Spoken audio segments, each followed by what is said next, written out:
It's time now to address the question, what does it mean to be a Forgotten Herald? Oh, I don't mean in some airy, idealistic sort of way. While we do strive for that sense of camaraderie, that esprit de corps, that only comes from overcoming challenges together, fighting side by side, albeit virtually, I'm speaking now of something more tangible. I suppose a better way to phrase the question is, what does it mean for me to be a Forgotten Herald? What does it mean for you? If you're focused on dreams of being the hotshot pilot whose lonely fighter single-handedly destroys the enemy fleet and saves the galaxy, or being the super soldier with boots on the ground strapped with more ammunition than any one man could rightly ever carry, wading through hordes and hordes of nameless enemies in order to win the day, you've come to the wrong place. If you're here to join something greater than the sum of its parts, if you're here to lay a brick in the foundation as we build towards something truly remarkable, if you're here to be part of a team, then we're glad to have you. By now, preliminarily at least, you should have been selected for a company. These lie at the crossroads of your interests and our goals. A company is a group of specialized individuals, all focused on the same goal, mission, or job out in the black or dirt side, or both.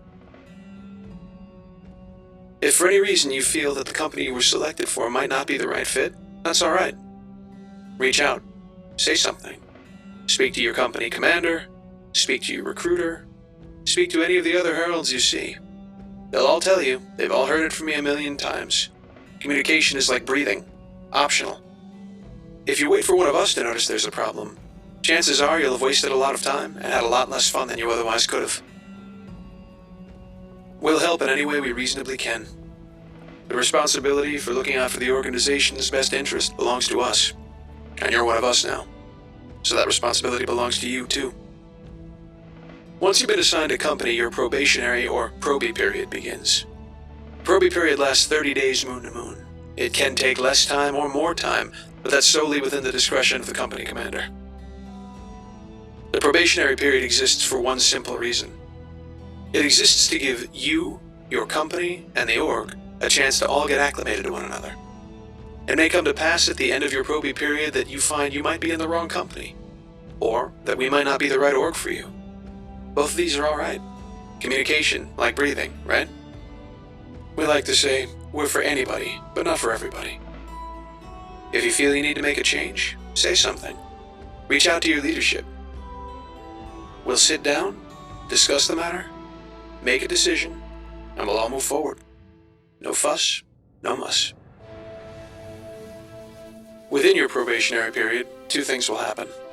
The first is that you'll go through basic training. This will give you basic understandings of combat, communication, command and control, flight, weapons usage.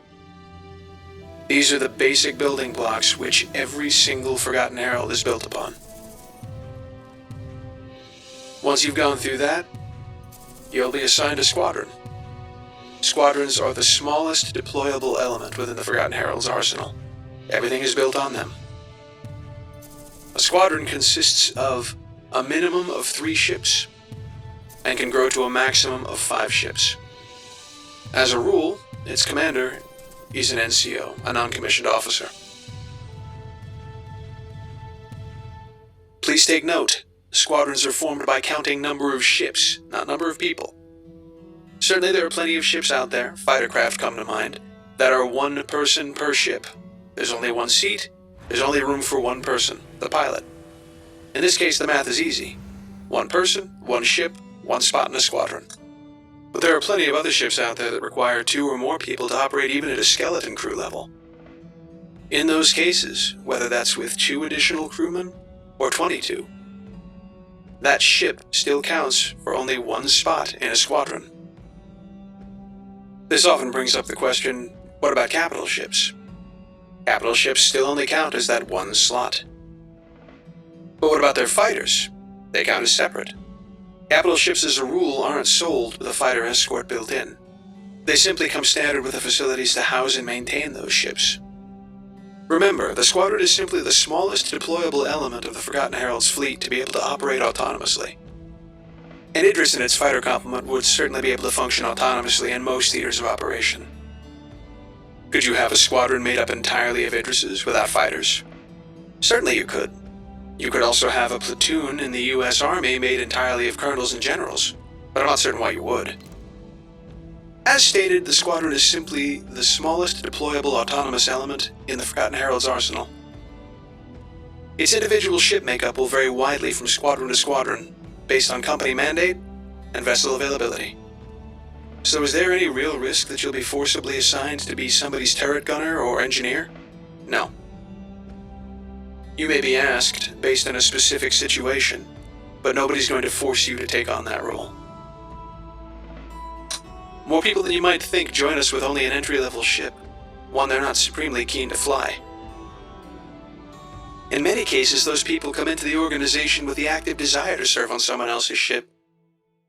They come interested in learning how to be Marines, medical personnel, engineers, tactical personnel, communications, science. The list goes on. It only makes sense to give them the opportunity to do just that.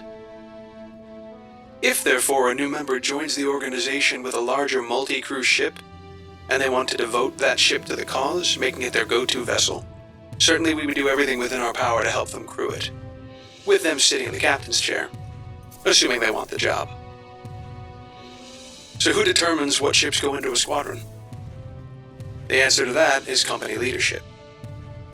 That decision is based on company leadership's assessment of two factors, PSV and DSL. Nowadays, most people have at least one ship in the hangar. Many people have more than one. But just because you own a ship and join that organization doesn't give that organization a right to command you to use it at any given point in time. You own it, not the org. Still, you did join a private military company. It's not unreasonable for us to be able to expect you to arrive with more than passage booked on a Genesis Starliner out of Hurston and a squirt gun when trouble comes knocking. Enter the devoted ship.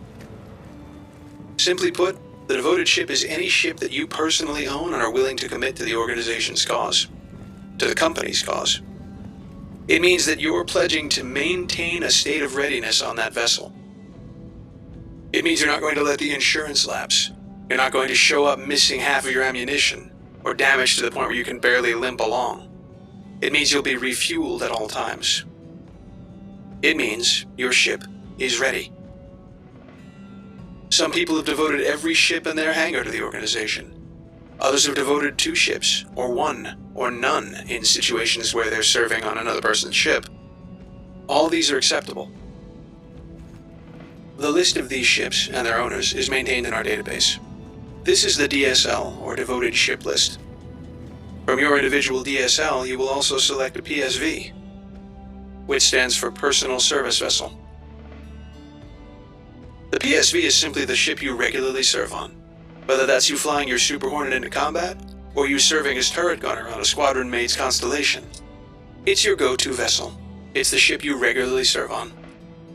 Once your company leadership has assessed both the DSL and PSV for every member of the company, they'll make final determinations as to what ships make up what squadrons. Can you be made to select a different PSV, contrary to what you wanted? No. You can be asked. At the end of the day, it's your ship, it's your time, and it's your decision.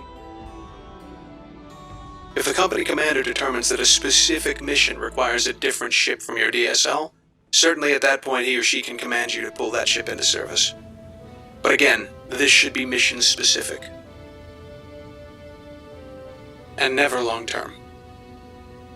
If a ship appears in your hangar that does not appear on your DSL, no company commander has any right to command you to call it into service. You have every right to add to your DSL at any time, and you have every right to pull ships off of your DSL, assuming that they're not mission adjacent. You can't disagree with your commander's decision and pull a ship off of your DSL out of spite. You can, as soon as that mission's over. So what do you get for adding your ship to the DSL? Well, for one thing, you get to bear the FHS tag in front of the name of the ship. Perhaps not more importantly, but certainly more tangibly, if you use that ship on a Forgotten Herald's operation, always assuming that you don't ignore commands and decide you're going to launch all your missiles, whether you've been given the green light to or otherwise, The Forgotten Heralds, as an organization, will pay to repair, refuel, and rearm that ship. And, if it should explode, the insurance claim will be paid.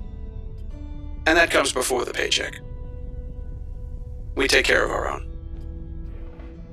If at any given point you feel the need to change your PSV to a different ship, that's simply having a conversation with your leadership, making certain that you're not going to somehow damage the company by doing it. It may come to pass that you're going to be asked to wait a short period of time while they find a suitable replacement, if you're serving on a multi-crew vessel, for instance. But otherwise, it'll simply be a formality.